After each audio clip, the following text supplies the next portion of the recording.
Jadi kalau beramal soleh pada hari-hari ini tidak dikalahkan oleh jihad. Padahal ini jihad sangat tinggi, sangat dahsyat. Walal jihadu fisabilillah. Jadi apapun aktivitas amal soleh yang dilaksanakan di hari-hari 10 hari pertama itu sangat dicintai oleh Allah. Ya, amal soleh yang penting amal, bukan amal salah. Kalau amal salah akan dibenci. Kalau amal soleh paling disukai. Bahkan tidak dikalahkan oleh jihad. Illa kecuali kata Nabi, rajulun kharaja bi nafsihi wa malihi, kecuali orang yang keluar, ya orang yang keluar dengan dirinya dan hartanya, artinya keluar berjuang di jalan Allah, ya mengangkat kalimat Allah Subhanahu wa taala, falam yarji' min dzalika bi syai', sehingga tidak ada satu pun yang kembali, ya, kecuali memang orang yang berjihad dengan hartanya, dengan dirinya, sehingga tidak ada yang kembali itu. Nah, itu lebih afdal tentunya. Nah, tapi tidak mau cari mati. Tapi pada intinya bahwa amal saleh apa saja di 10 hari pertama ini itu sangat-sangat dicintai Allah Subhanahu wa taala. Ya, sehingga ini yang kita coba menjaga diri melakukan amal saleh. Ya, saya katakan tadi amal saleh ini berbagai bidang. Amal saleh itu adalah amal yang dinyatakan baik oleh agama. Ya, yang punya kemaslahatan baik secara duniawi maupun secara ukhrawi. Ya, jadi keistimewaannya. Nah, kita lihat keistimewaan yang lain. Ya, amal saleh apa saja yang kan banyak ya. Amal-amal saleh yang dapat kita lakukan. Tetapi kita bisa melihat juga dari sisi lain. Ya, contoh misalnya apa saja amalan yang istimewa pada 10 hari ini. Ya, 10 hari pertama. Ini ya, yang pertama adalah kita upayakan dalam satu ini adalah salat pada waktunya, ya, salat pada waktunya. Nah, karena itu yang utama. Kemudian kita juga bisa memperbanyak sedekah, ya, sedekah zakat. Ya, kalau zakat ini sudah mencapai nisab, ya, pas bertepatan dengan ini, itu luar biasa sekali. Ataukah belum masuk waktu haulnya, tapi sudah mau diawali dengan zakat, boleh saja. Jadi boleh berzakat sebelum waktunya. Ya, yang tidak boleh itu kalau sudah lewat waktunya, ditunda-tunda. Tapi kalau berzakat sebelum masa haulnya sempurna, maka itu hukumnya boleh. Kalau mau ditepatkan dengan 10 Zulhijjah. Ya, berpuasa pada hari ini. Terlebih khusus pada tanggal 9 Zulhijjah, yaitu hari Arafah. Jadi hari Arafah. Nabi pernah ditanya, su'ila an shaumi Arafah. Maka Nabi SAW, ahsibu yukaffiru sanatal madiyah wal baqiyah. Jadi berpuasa pada tanggal 9 Zulhijjah itu, ya, itu adalah menghapuskan dosa. Jadi menghapuskan dosa 2 tahun.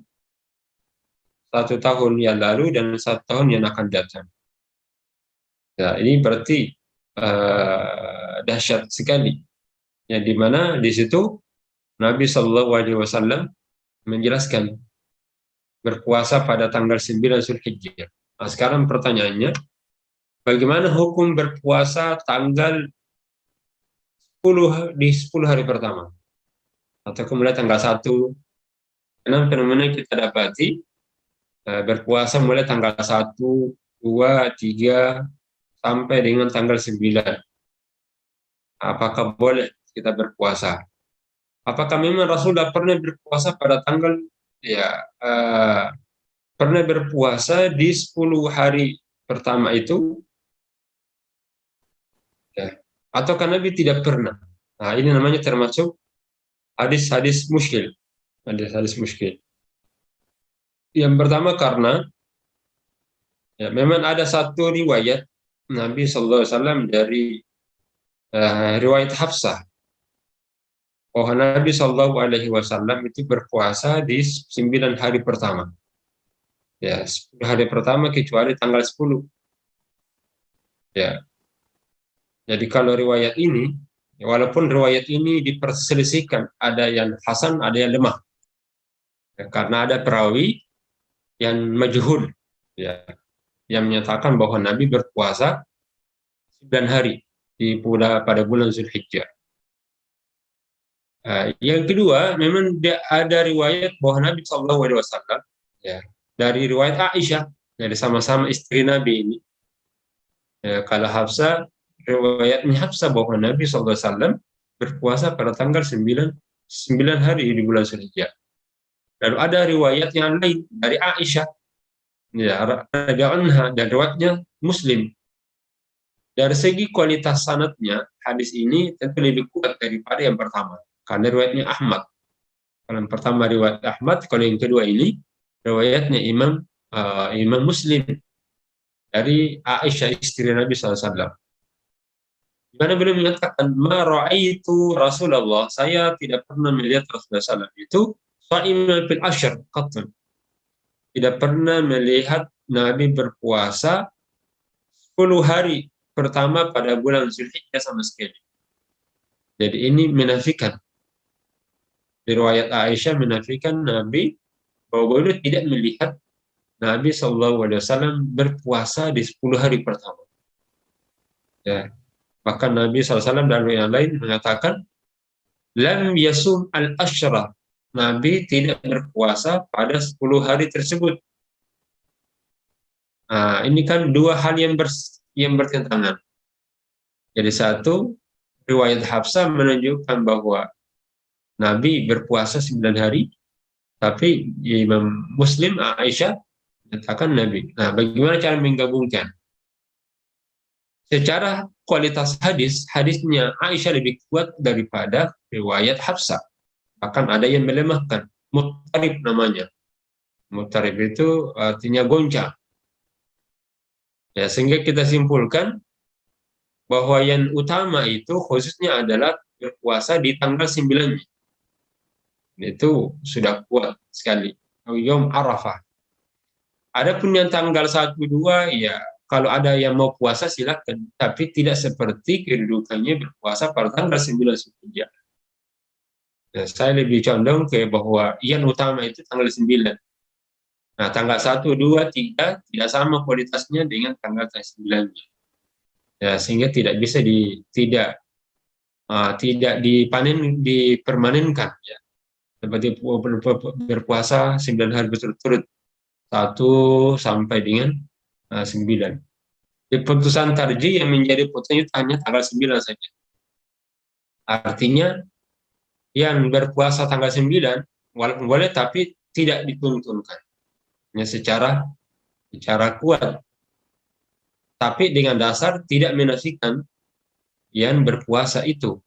Misalnya tanggal 10 hari berturut-turut. Jadi kalau 10 hari berturut-turut menurut tarjih tidak dituntunkan. Yang adalah tanggal 9. Artinya kalau dituntun, kalau ada yang berpuasa ya tidak salah. Atau ada yang berpuasa hanya memperbanyak Senin Kamis. Nah, Senin, Kamis, atau ke beberapa amalan sunnah. Tapi yang tanggal 9, ini yang harus dijaga. Jadi istilahnya ini yang muakkadah itu tanggal 9. Kalau yang lainnya ini geru muakkadah, tidak ditekankan. Tapi untuk memperbanyak, maka tentu boleh saja dengan cara tadi, puasa di awal bulan, atau ke puasa Senin Kamis, atau ke puasa Daud. Yang intinya adalah memperbanyak ibadah-ibadah yang sudah ada sunnahnya sebelumnya. Tadi berkhusus pada tanggal 9 itu, pada tanggal 9. Baik, demikian. Selanjutnya, selain itu tanggal 9, jadi tanggal 9 itu kemudian boleh tanggal 1, 2, tapi tidak mutlak dan tidak dianjurkan, maksudnya tidak tekankan untuk berpuasa berturut-turut mulai tanggal 1 sampai tanggal 9. Ya, karena tidak ditemukan riwayat yang kuat ya, dalam bersambung berpuasanya itu 9 hari berturut-turut. Ya, tidak ditemukan dalil yang kuat kecuali tanggal 9-nya saja. Baik, dalam hal selanjutnya apa lagi? Ya, diperbanyak terlebih khusus hari raya Idul Adha. Ya, kita laksanakan sholat. Itu nanti pada tanggal 9 Juli. Ya, 10 Muharram, 10 Zulhijjah. Nah, terkait dengan ini, hukum sholat Idul Adha itu adalah sunnah muakkadah. Bahkan sebagian ulama lain mewajibkan, seperti Imam Ahmad, Ibnu Hazm. Kalau tarjih itu sunnah muakkadah, artinya ya, siapapun itu dianjurkan untuk datang. Makanya disunnahkan itu laksanaannya di lapangan. Ya, di mana saja. Tapi kalau misalnya ya, di Gunung Bawakarai, ya jangan, karena ada beberapa lokasi itu seperti di Bantaing, kami Baitul Arkam, ya ada guru yang suka membawa naik untuk lebaran di atas dan sholat di atas. Jadi kalau memang tidak ada tempat kecuali di Gunung Bawakarai, ya tidak ada di Malinoka, tidak di mana, ya tidak tempat lapang, ya bisa saja. Tapi kalau sengaja naik untuk salat id di sana dengan keyakinan ada barakahnya, ada keberkahannya, ini harus dihindari. Ya, karena bisa mengarah kepada bid'ah. Karena ya, mengkhususkan apalagi naik di atas gunung ya, dengan keyakinan-keyakinan tertentu bisa kepada penyimpangan nanti. Buktinya juga para sahabat menyuruh baik laki-laki, perempuan, bahkan perempuan yang haid pun itu dianjurkan tetap datang. Tetapi tidak menghadiri salat jamaah Idul Adha. Nah, dia berada pada posisi pinggir-pinggiran. Di pinggir untuk karena dia harus melaksanakan salat. Yang lainnya harus salat, yang lainnya tidak. Ya, cukup ya duduk saja. Menjaga anak, ya, kalau ada dia bawa anak. Kemudian mendengarkan khutbah Jumat, dan juga sangat penting adalah mengikuti doa-doa di dalam khutbah Jumat, khutbah Idul Adha. Karena intinya adalah selain itu adalah salat, substansi salat itu selain salat itu adalah nasihat-nasihat khutbah dan doa-doa khutbah, sehingga semuanya bisa mendapatkannya. Ya. Kemudian yang kedua, setelah salat dianjurkan untuk berkurban. Ya, untuk berkurban. Berkurban ini dilaksanakan setelah salat. Jadi kalau ada yang berkurban sebelum salat, ya batal. Artinya tidak dianggap sebagai kurban, dianggap daging biasa saja. Nah, itu yang disebutkan ada seorang sahabat namanya Abu Bakar bin Niyar. Yaitu Nabi SAW mengatakan, Inna awwalu ma nabda'u fi hadhil yawm. Pertama kali apa yang kita laksanakan di hari ini, tanggal 10 itu, adalah an-nusalliyah, kita salat. Tsumma fananhar, kemudian itu lalu kita berkurban.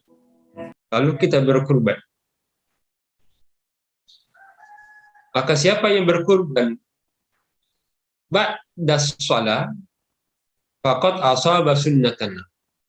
Maka siapa yang berkurban setelah salat sunnah, setelah salat id, maka sungguh telah mengikuti tuntunan kami. Tapi siapa yang menyembelih sebelum salat,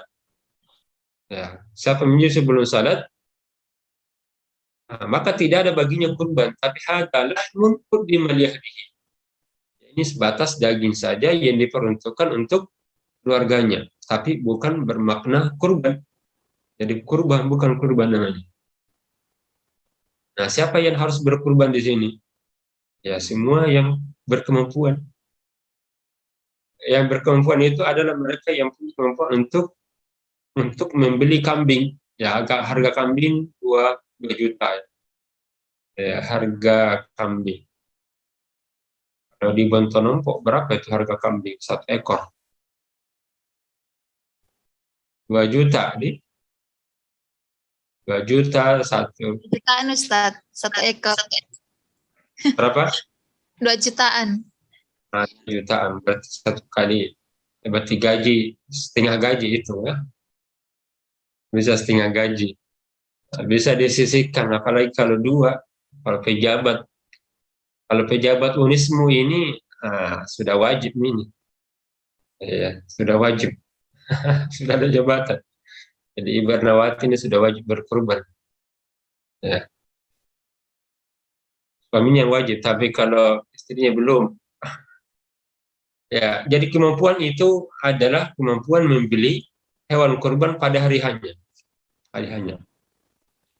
Bagaimana? Ada beberapa cara memang sahabat kaum muslimin semakin semangatnya untuk berkurban. Karena kurban itu adalah kurban untuk keluarga. Jadi kalau kita berkurban itu sebenarnya adalah haknya keluarga itu.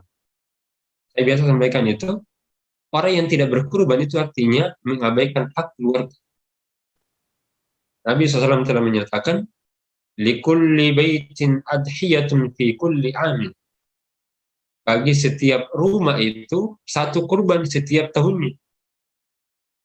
Jadi kalau kita berkurban satu nama, maka artinya itu kita telah menyelamatkan satu keluarga.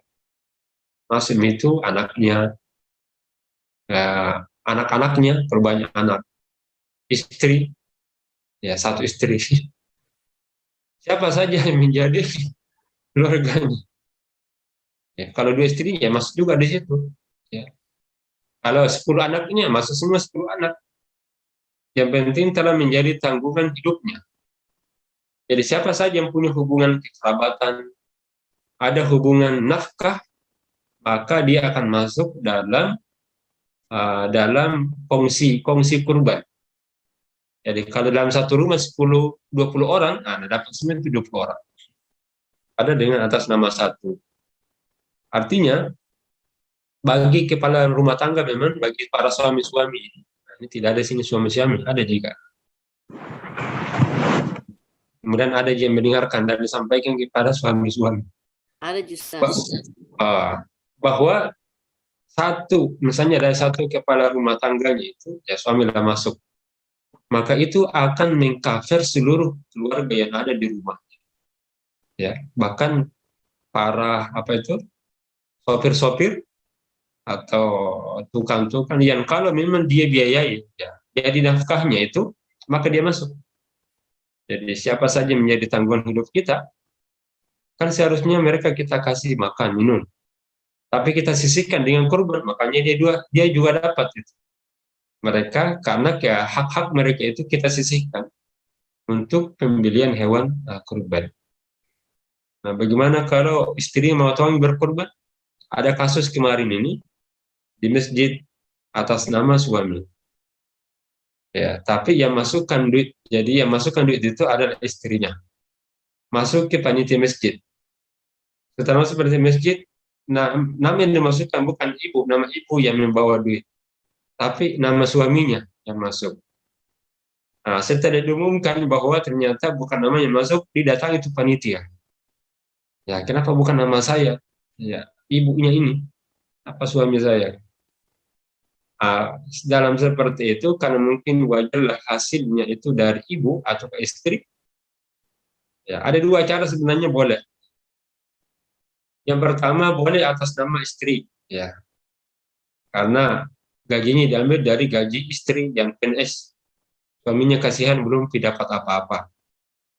Ya, masih berjuang juga untuk bisa mendapatkan. Dari sini itu dibolehkan atas nama istri. Tapi diniatkan untuk keluarganya yang lain, suaminya juga masuk, anak-anaknya. Ya. Atau cara kedua, kasih itu dana kurban ibu itu ke suaminya. Nah, atas nama suami. Nah, karena suami adalah yang membiayai semuanya, menjadi nafkah semuanya, maka itu akan mendapatkannya. Ya, baik itu istrinya, anak-anaknya. Atau sifatnya juga supaya kita mampu, boleh dicicil,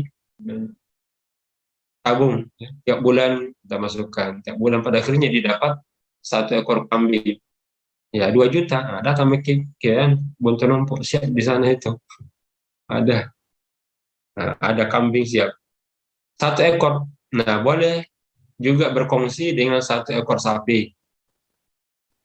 Nah, 1 ekor sapi ini, kalau 1 ekor sapi, ya bisa berkongsi 7 orang, maksimal 7 orang. Nah, kalau tidak sampai 7 orang, di 4 orang saja, ya bisa, yang penting sudah bisa beli sapi. Nah, sapi dengan seharga, sapi yang standarnya itu harus 2 tahun, masuk tahun yang ketiga. Pilih hewan, sapi yang berkualitas, ya sapi yang sehat, ya sapi yang bersehat. Nah, ini katanya bisa setengah gaji istri, bisa setengah gaji suami, boleh itu. Ini namanya syarikatul hayah. Nah, itu cocoknya itu berkeluarga seperti ini. Kalau suaminya tidak sanggup, istrinya yang sanggup-sanggupi. Ya, saling bermitra dalam beribadah. Ya. Dalam hal ini bahwa yang kita pilih itu adalah hewan yang berkualitas. Hewan yang berkualitas. Punya tanduk. Nah, pilih-pilih yang ada tanduknya. Warna kulitnya warna kulitnya juga boleh. Warna kulit putih, hitam, ya, yang berdaging, yang gemuk-gemuk. Kami pilih yang kurus-kurus, tidak ada dagingnya, kelihatan tulang sumsumnya, ya karena dimensi kurban itu, selain itu adalah untuk tunduk kepada Allah. Jadi kurban itu sebenarnya dimensi spiritual yang lebih dominan. Jadi adanya ketundukan, apapun Allah katakan, ya kita terima itu. Kalau Allah minta mengorbankan sapi, ya kita kurban. Bahkan kalau keluarga, anak yang mau dikorbankan, seperti pengorbanan Nabi Ibrahim alaihissalam untuk mengorbankan anaknya. Lalu saat Nabi Ibrahim telah terbukti ketundukannya kepada Allah, bahkan anaknya pun siap disembelih, Allah gantikan cepat dengan yang lain, yaitu berupa kibas. Nah, itu biasanya, itu kaidah sunatullah.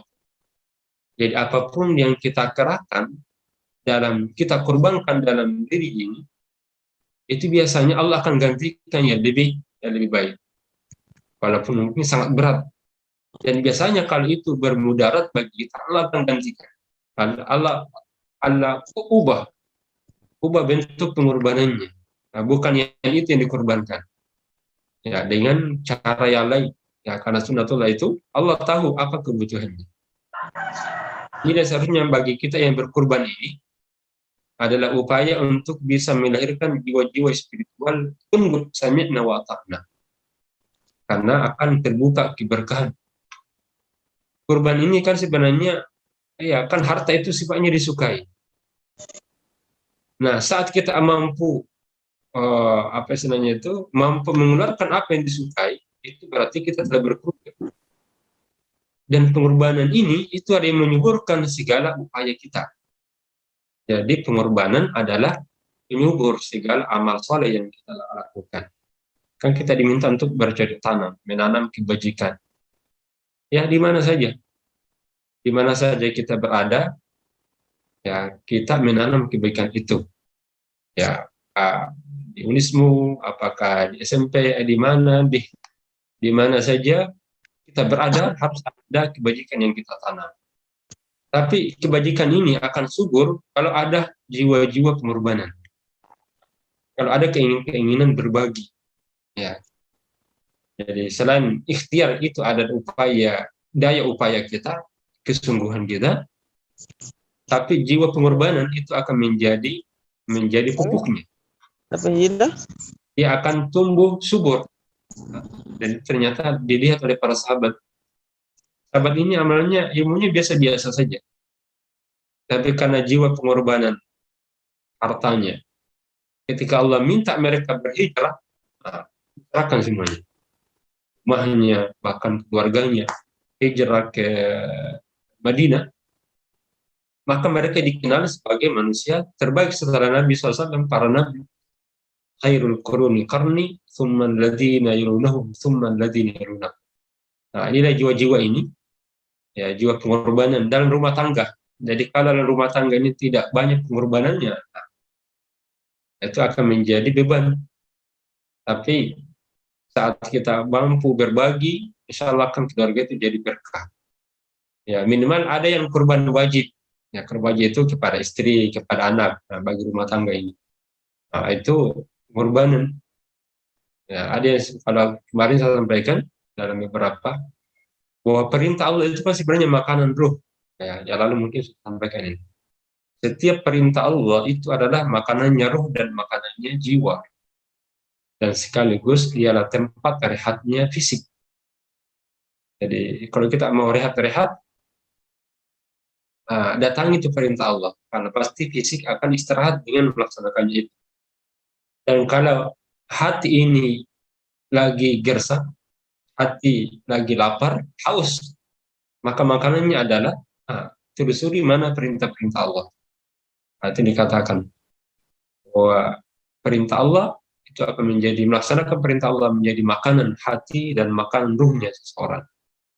Baik, saya lanjutkan dulu terkait dengan hukum-hukum yang ada di bulan Zulhijjah ini. Lebih memfokuskan banyak pembahasan. Nah, ini adalah diupayakan sunnah muakkadah bagi yang berkurban itu dalam satu rumah tangga minimal ada satu kurban. Nah, ada hukum-hukum bagi mereka yang berkurban ini disunahkan kalau sudah masuk tanggal 1 Zulhijjah untuk tidak mencukur rambut dan memotong kuku. Ya, Nabi SAW telah menyatakan itu. Idza dakhalatil usyur, ya, wa arada ahadukum an yudhhiya. Jadi jika di antara kalian itu ada yang mau berkurban, ya, maka janganlah ia memotong kuku dan mencukur rambutnya. Ini bagi mereka yang berkurban. Di atas nama siapa yang berkurban, maka dia yang menjaga itu, disunahkan. Nah, bagaimana kalau kepanjangan, kemudian dia agak risih, ya kan anjuran. Artinya, bagi yang berkurban diutamakan untuk menjaga itu. Tidak mencukur rambut dan tidak memotong kuku. Dan atau kebul-bul yang lain. Bagi mereka yang keluarganya, ya tidak wajib. Tidak dianjurkan karena atas nama yang berkurban, tapi pahalanya mereka bisa peroleh dalam hal yang diutamakan Allah Subhanahu wa taala. Dalam kaitannya juga dengan kurban ini, kan banyak yang mereka menyatakan ya, bahwa kurban di tempat luar misalnya. Ya, misalnya di Saudi Arabia ada yang berkurban di sini. Boleh. Artinya kurban itu bisa disalurkan kemana saja. Nah, seperti di Lasisme, itu boleh membuat kurban lalu dikirim ke tempat-tempat yang membutuhkan. Misalnya buat rendang, ya, buat di kalengan, dan ini bisa bertahan lama. Memang pernah dilarang oleh Nabi SAW menahan daging lebih daripada 3 hari. Ya, tidak boleh disimpan hewan kurban 3 hari, karena waktu itu masa paceklik, di mana para kaum muslimin sangat membutuhkan. Sebab kalau ditahan-tahan, tidak akan makan itu saudara-saudaranya. Nah, supaya terbagi semua, maka dilarang menyimpannya. Tapi sekarang dalam kondisi biasa, ya maka dikembalikan. Baik, saya kira ini masih ada 50 menit ke depan, nanti ada soal jawab. Ya, pada prinsipnya bahwa bulan Zulhijjah ini adalah bulan mulia, di mana ada aspek-aspek ibadah dan hukum yang harus kita perhatikan. Ada yang sifatnya wajib dan ada yang sifatnya ya sunnah. Karena itu sebenarnya adalah makanan ruh kita, makanan hati, dan inilah rehatnya kita di sini. Jadi kita bertamasya di bulan Zulhijjah. Sembari bertamasya di mana ini, di Pedenggoa, di Malino ya, atau Tombolok Pau. Di Bistolar, Ustadz. Oh, di Bistolar itu. Kemah Kader kayaknya. Iya.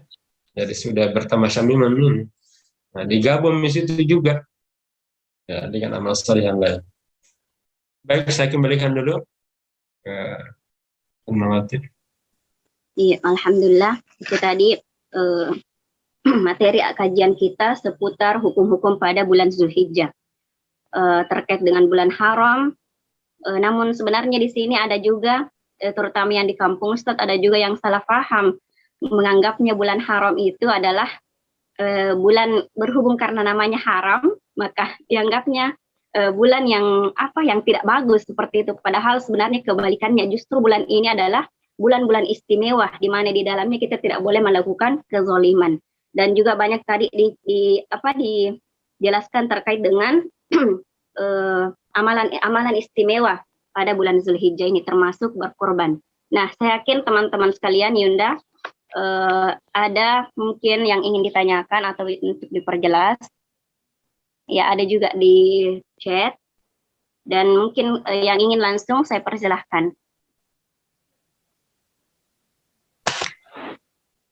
Ya, sebelum dibaca, di chat. Ya. Chat yang dibaca dulu deh. Ya. Hanya di chat, Kak. Ada di chat. Maksudnya dibacakan dari Rahmat IMM. Bagaimana hukumnya 2 kali melaksanakan sholat Idul Adha, Ustadz? Apakah benar Ustadz 10 hari di awal bulan Zulhijjah lebih baik daripada 10 malam terakhir Ramadan? Apakah ada dalil tentang ini, Ustadz? Ya. Langsung ke ini dulu. Hukumnya 2 kali melaksanakan sholat Idul Adha. Ini biasanya yang bertanya para ustadz. Saya baru ini malam ditanya-tanya ini. Sudah masuk pertanyaannya. Para ustadz yang mau ceramah khutbah di Idul Adha, di mana putusan tarjih berbeda dengan isbat Kementerian Agama. Nah, bagaimana hukumnya? Dalam masalah ini bahwa ibadah sholat itu adalah ibadah mahdhah. Jadi sudah ditentukan waktunya. Inna sholata kanat 'alal mu'minina kitaban. Sungguh salat itu sudah ada waktu-waktunya.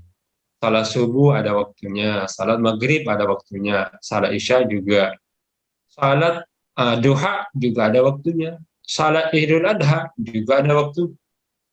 Kapan waktunya itu? 10 Zulhijjah. Nah, bolehkah ditangguhkan? Para sahabat pernah menangguhkan itu karena ada uzur. Uzur menangguhkan sholat itu karena belum kelihatan di hari H itu, di hari H. Dan ternyata sudah lewat, sudah tergelincir matahari. Jadi sudah lagi bukan waktu sholat Idul Adha. Karena waktu Idul Adha itu adalah waktu duha. Jadi mulai terbit mungkin segala, lalu sebelum sholat duhur. Tapi kalau setelah duhur, sudah tidak ada lagi sholat. Nah, Nabi pernah menangguhkan itu karena pemberitahuan saksi masuknya Id itu hari raya terlambat datang informasinya. Jadi keterlambatan informasi sehingga ditunda pada hari esoknya. Jadi ada uzur. Tapi kalau kita sudah tahu waktunya, misalnya tanggal 10 nanti, tanggal 9 Juli misalnya, hari Jumat, lalu tidak ada uzur yang lain karena hanya mau khutbah, tentu ini tidak tepat. Maka cukup sekali saja. Pun kalau besok namanya duha, bukan salat Idul Adha, karena hanya 1 hari. 1 hari yaitu tanggal 10 Zulhijjah. Esokannya sudah bukan lagi namanya, tinggal salat duha saja.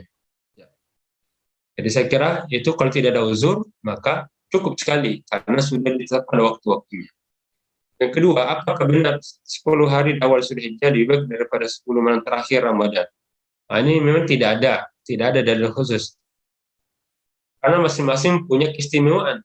Ramadan bulan berkah, di mana dimuliakan oleh Allah Subhanahu wa taala. Dengan keberkahannya itu, keberkahannya. Apalagi di 10 hari terakhir, di mana situ malam Lailatul Qadar. Tapi kalau kita melihat secara zahirnya, hadis yang kita baca tadi, itu menunjukkan 10 hari pertama lebih mulia. Ya, kalau secara zahir. Artinya yang sangat dicintai. Ma min ayyamin. Kan itu tadi. Al-amal sholih fiha ahabbu ila Allahi min hadhil ayyam. Jadi Nabi kan mengatakan, tidaklah di hari-hari ini, yaitu beramal soleh yang lebih dicintai oleh Allah. Jadi kalau kalimat lebih dicintai, itu ada. Tapi kalau lebih afdal, belum tentu. Jadi termasuk amalan-amalan yang sangat dicintai oleh Allah, itu adalah di 10 hari pertama. Itu berdasarkan hadis ini. Nabi SAW menjelaskan, tidak ada amalan yang paling dicintai oleh Allah Subhanahu wa Ta'ala daripada yang lain, kecuali di 10 hari pertama pada bulan Zulhijjah. Nah, bagaimana dengan yang 10 Ramadan? Ya, keutamaannya juga ada. Boleh saja dengan keberkahannya, lipat gandakannya.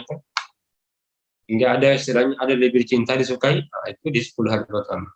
Ada lebih afdal dengan keutamaannya yang lain, berupa amalan digandakan, itu pada bulan Ramadan. Ya. Baik. Jadi seperti itu, Allah alam. Yang lain? Ya, mungkin masih ada yang lain. Silahkan. Ada di ceknya nih, di chat. Hukum berkurban orang tua yang sudah meninggal. Ya. Ini kita kalau di Muhammadiyah sudah tarjikan, ini sudah putuskan. Putusannya tidak ada kurban bagi orang yang sudah meninggal dunia. Yang ada itu adalah orang yang masih hidup, karena ini kan beban. Kurban itu adalah perintah. Perintah berarti ada beban. Bebannya hanya diberikan kepada mereka yang masih hidup. Nah, kalau sudah hidup tidak ada bebannya. Tinggal menikmati. Hanya saja memang mereka melakukan itu supaya dapat pahala juga. Gitu. Jadi mereka lakukan supaya dapat pahala. Ya, dapat pahala. Bukan karena perintahnya, tapi karena inginnya dapat pahala. Maka caranya adalah gunakanlah nama keluarga yang masih hidup, anaknya ataukah saudaranya, lalu diniatkan bagi mereka yang sudah meninggal dunia. Karena itu Nabi SAW telah menyatakan.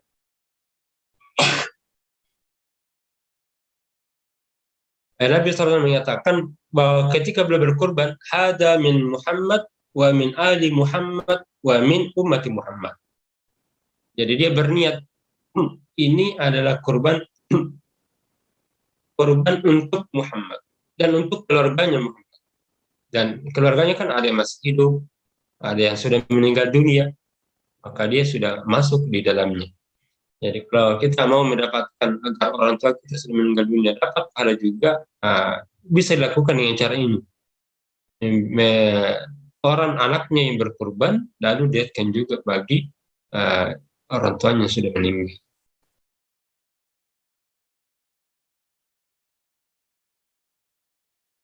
Ya, apakah potong kuku itu dapat mengurangi amalan kurban kita? Ya tidak. Ya, karena ini bukan menjadi pengurangan terhadap amalan kurban. Ini kan sebenarnya amalan-amalan yang ada pada tanggal 10 Zulhijjah. Artinya kan ada poin ini, ada poin yang akan didapat kalau itu mengikuti.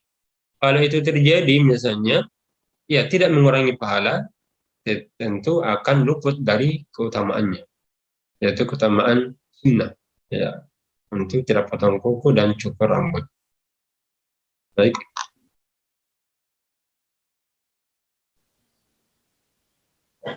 Masih ada di chat Zoom, Ustaz. Ya, iya, itu yang potong, maksudnya itu potong kuku dan bercukur bagi yang mau ikut berkurban. Itu atas nama saja maksudnya.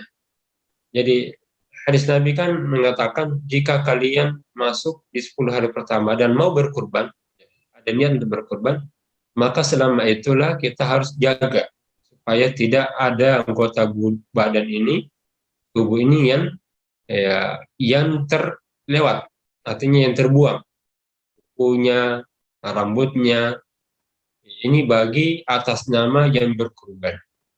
Tapi keluarganya, walaupun dia dapat pahala, maka dia tidak masuk anjuran ini. Artinya boleh saja dia potong, dia cukur, ya keluarganya yang lain. Ini ulama bersama apakah dia wajib atau dia sunnah.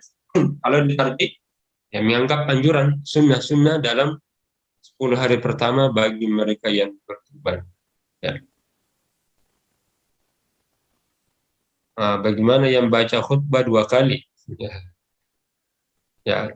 Saya mungkin bagi di sini, kalau pimpinan persyarikatan tidak boleh sama sekali, karena ini dampak buruknya. Hanya saya sebagai pimpinan di majelis tarjih tidak mungkin khutbah 2 kali, kan pasti akan menjadi sorotan besar di persyarikatan. Tapi kalau misalnya ya ini dosanya apa sih dalam kalimat tanda kurung, dosanya besar. Kalau 2 kali, kalau sifatnya hanya sekedar berkhutbah, khutbah itu kan ya, tidak dipersyaratkan sebenarnya bahwa ya yang penting mengisi.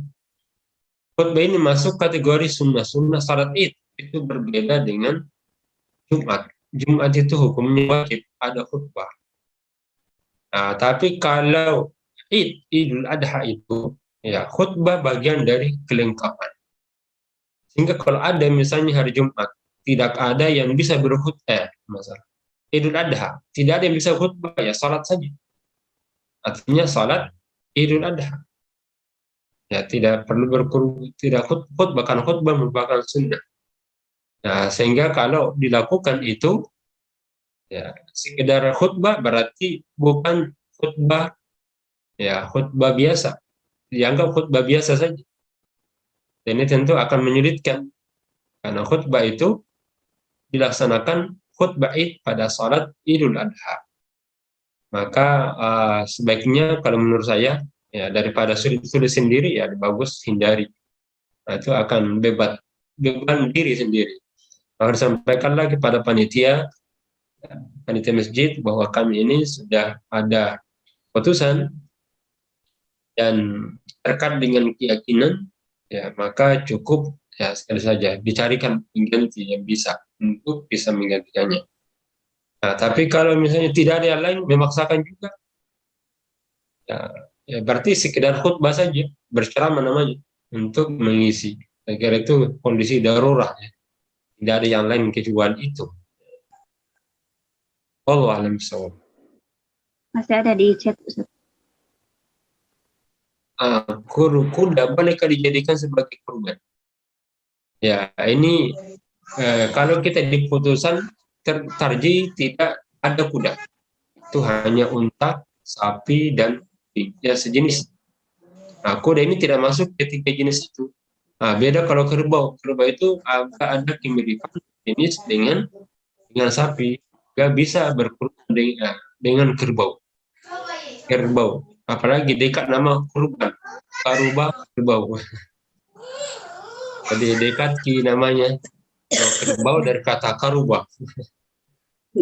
Jadi di tarjih membolehkan itu berkurban dengan domba, biri, kemudian kerbau. Artinya dia kan sejenis dengan sapi. Hanya kalau kuda ini tidak sejenis dengan sapi, punya struktur tubuh yang sangat jauh berbeda. Unsur-unsur dan sifat-sifatnya juga berbeda. Dan kebanyakan kuda kan digunakan untuk ya bukan hanya untuk makan, tapi mengangkat barang-barang. Al-khail wal bikar itu kebanyakan orang Arab menggunakannya untuk angkat barang, benda-benda yang cukup jauh.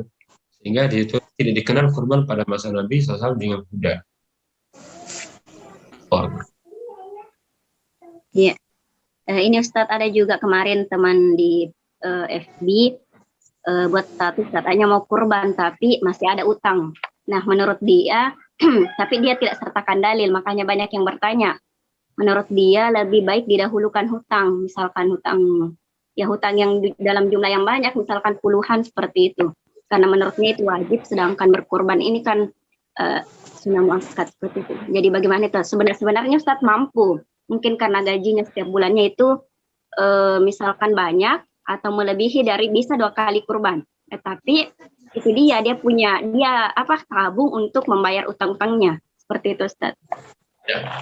Jadi kan utang-utang itu ada yang berbayar bulanan. Seperti para pengusaha itu banyak utang-utangnya.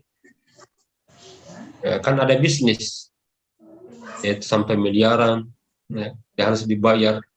Tapi dia kelola, ada usaha yang dia kelola, di mana di situ dia menghasilkan. Maka usaha yang ada penghasilannya, dan itulah yang dibayarkan. Ya, sambil membayar nanti hutang-hutangnya. Nah, kalau begitu, pengusaha tidak bayar itu pada bantuannya kepada pengusaha. Tapi pengusaha di mana dia akan kelola, nah kan ada hasilnya. Nah, ada hasilnya, maka di sini tetap dia dianjurkan untuk berkurban. Karena utang piutang dibayar sesuai dengan waktu-waktunya tertentu, dan dia punya penghasilan dari hasil pinjaman, misalnya ke bank, kan ada pengelolaan. Nah, minimal sekali, kan sekali dalam 1 tahun. Nah, kemudian kedua, ya memang bahwa dia mampu pada saat itu, ya, karena tidak semua gajinya itu dibayarkan utang, kan gitu biasanya. Karena utang tahunan kan biasanya bulannya dibayar.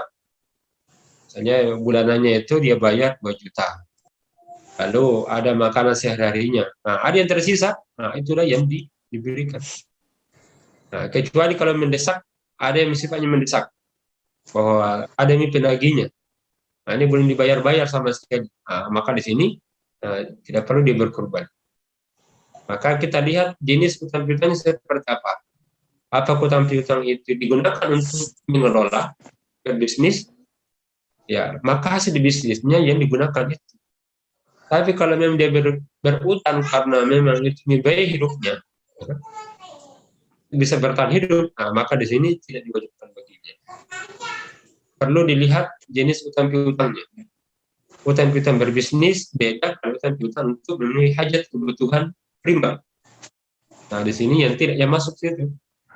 Nah, cocok itu dalilnya kalau ya idza ta'aradat al-maslahah, kan ada namanya dalam kaidah fikih. Jika ini sudah lewat jam 6. Jika bertepatan dua kemaslahatan, maka lihatlah kemaslahatan yang lebih besar.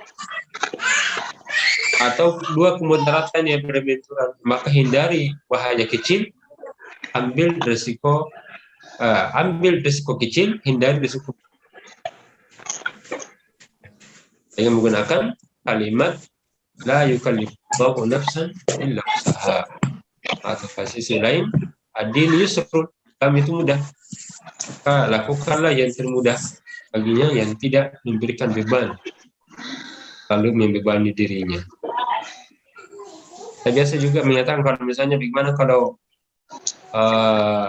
berutang bulan itu tidak duitnya, tapi bulan depan dipastikan ada gaji itu bisa memenuhi kebutuhan, nah, itu boleh juga walaupun sifatnya berutang, tapi diduga kuat bahwa bulan depan ada penghasilannya yang akan gaji 13, dia dapati itu, ini dibolehkan karena dengan adanya indikator bisa bayar. Ya, mohon.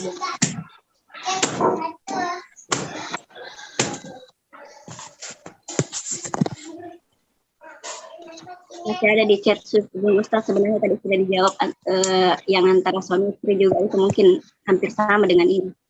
Ya.